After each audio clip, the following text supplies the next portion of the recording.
Praise the lord అండి.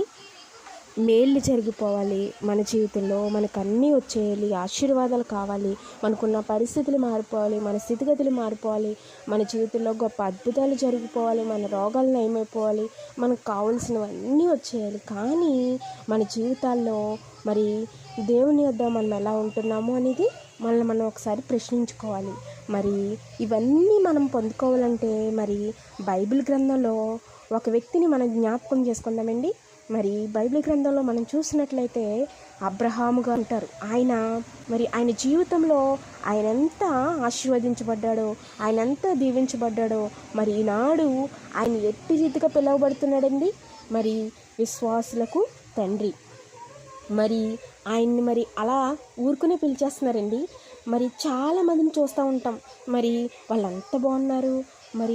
ఎంత బాగున్నారు, వాళ్ళకంతా మరి అభివృద్ధి ఉంది వాళ్ళ జీవితంలో, వాళ్ళకి అన్ని ఆశీర్వాదాలు ఎలా వచ్చేసినాయి అనుకుంటూ ఉంటాం.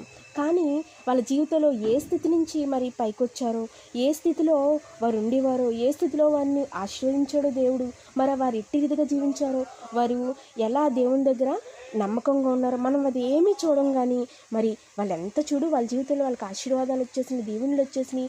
కానీ దేవుడు మనల్ని ఎందుకు దీవించట్లేదు, మనల్ని ఎందుకు ఆశీర్వదించట్లేదు అనుకుంటూ ఉంటాం. కానీ మరి బైబిల్ గ్రంథంలో మరి అబ్రహాం గారిని మనం చూసినట్లయితే ఆయన మరి ఆశీర్వదించబడ్డారు. ఎలా ఆశీర్వదించబడ్డారండి?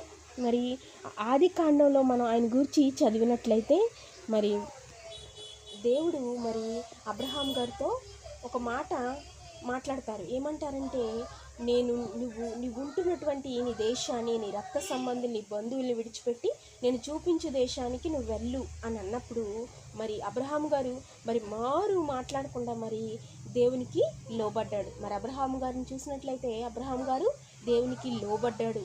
ఆయన మాట విని ఆయనే దేవుడని నమ్మి ఆయనకి లోబడి మరి ఎంతగా ఆయన విశ్వసించాడంటే మరి ఆయన జీవితంలో మరి దేవుడు పంపిన చోటికి తను వెళ్ళాడు. దేవుడు చెప్పిన ప్రతి పని తను చేశాడు. దేవుడు చెప్పినట్లుగా తను జీవించాడు. ఆయనకు నమ్మకంగా మరి ఎంత దేవుడిని నమ్మాడంటే తన జీవితంలో తనకున్న ప్రతీది విడిచిపెట్టాడు. అంత మాత్రమే కాదండి, తన జీవితంలో ఒక కొదువు ఉందండి. తన జీవితంలో మరి గర్భఫలం తన జీవితంలో లేనప్పటికీ మరి దేవుడు ఇస్తాడు అని నమ్మాడు. దేవుడు ఇస్తానని చెప్పాడు. మరి ఆ మాట ఆయన నమ్మి ఎన్ని సంవత్సరాలు ఆయన వేచి ఉన్నాడో మీకు తెలుసా? మరి 100 సంవత్సరాలు. మరి ఆయనకు 100 సంవత్సరాలు వచ్చినప్పుడు మరి ఆయన కుమారుణ్ణి పొందుకున్నాడు. మరి ఆయన జీవితంలో ఎంత వేచి ఉన్నాడండి. మరి తను దేవుడి దగ్గర తను అడిగింది ఎంత పొందుకోవడానికి తను ఎన్ని సంవత్సరాలు వెయిట్ చేశాడండి.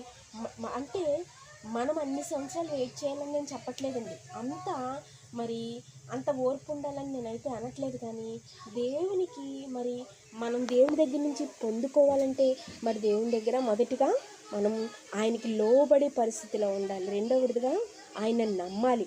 మరి అంత మాత్రమే కాదండి, అబ్రహాం గారి జీవితంలో తనకి దేవుడిచ్చిన ఆయనకి ఎంత విశ్వాసం అంటే ఆయన జీవితంలో మరి సంతానం కోసం ఎంత ఎదురు చూశాడో. మరి దేవుడు ఇచ్చినప్పుడు ఆ సంతానాన్ని మరి ఆయన బలిగా అడిగినప్పుడు కూడా మరి అబ్రహాం గారు వెనుదీయలేదండి, వెనుక్కు చూడలేదండి. మరి తను దేవుడు అడిగాడని చెప్పి ఆయన ఎంత మాత్రం అపనమ్మకం కానీ అవిశ్వాసం కానీ మరి ఆయనలో లేదండి.